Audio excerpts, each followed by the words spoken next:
এবার যদি কোনো যাত্রী দূরে যাওয়ার সময় উঠার পরে তাদের সবারই ছবি নেওয়া হবে। এবার যেন যাওয়ার পথে এবং ফেরার পথে একই ভাড়া, মানে যেটা সরকার কর্তৃক নির্ধারিত ভাড়া, বিআরটিএ কর্তৃক নির্ধারিত ভাড়া, ওই ভাড়াটা নেয়। এই জন্য আমরা এবার আশা করতেছি এবারও যেন ঈদের যাত্রাটা নির্বিঘ্নে হয়, এই জন্য তাদের আমরা অনুরোধ করছি। আর একটা, গতবার তারা যাওয়ার সময় যেই ভাড়াটা নির্ধারণ করেছিল ওই ভাড়াটাই নিছে, বাট ফেরার পথে অল্প কিছু জায়গায় তারা এই ভাড়াটা ঠিক মতো যেটা নেওয়া এটা নিতে পারে নাই।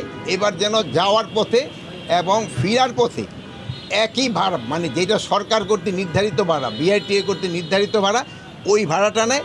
এই জন্য যমুনা স্মার্ট রেফ্রিজারেটর, স্মার্ট লাইফে স্মার্ট রেফ্রিজারেটর।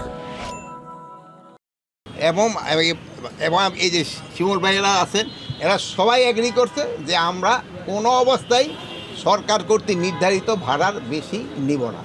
আর একটা আমরা তাদের অনুরোধ করছি যে আপনারা জানেন যে এই ইসের সময়, মৌসুমির সময় অনেক সময় ভালো ড্রাইভার না রেখে মানে যারা কম ট্রেনিং প্রাপ্ত এদেরও আপনারা তারা ইসে বাসে চালানো দিয়ে এই সব কিছু করতে গেলে অনেক সময় অ্যাক্সিডেন্টের একটা থাকে, এটা যেন তারা না করে। এই জন্য তারা বলছে যে আমরা এটাও করবো না।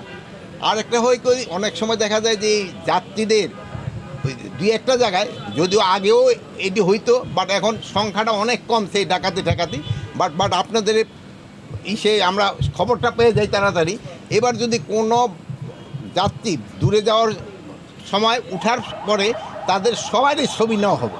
অনেক সময় যাত্রী ছদ্মবেশে ডাকাত এরা কিন্তু বাসে উঠে পড়ে, এই জন্য সবারই ছবি নেওয়া হবে।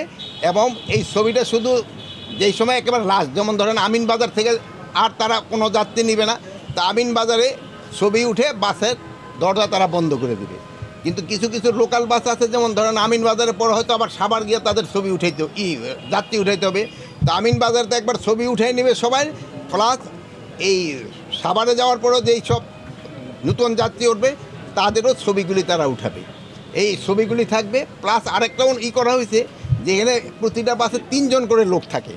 তো তারা যদি কোনো বাসে কোনো রকমের ঝামেলায় পড়ে, তারা কোনো প্রশাসনের নাম্বার থাকলে তাদের সাথে জানাই দিবে, অথবা মালিক বা কারো কাছে তারা এটা জানাই দিবে। এটা জানাই দেওয়ার সাথে সাথে তারা আমাদের মালিকের এখানে জানালে তারা আইন শৃঙ্খলা বাহিনীকে জানাই দিবে। এইটা হলে হয়তো আমরা কিছুটা আসলে পরিত্রাণ পাবো। আর একটা হলো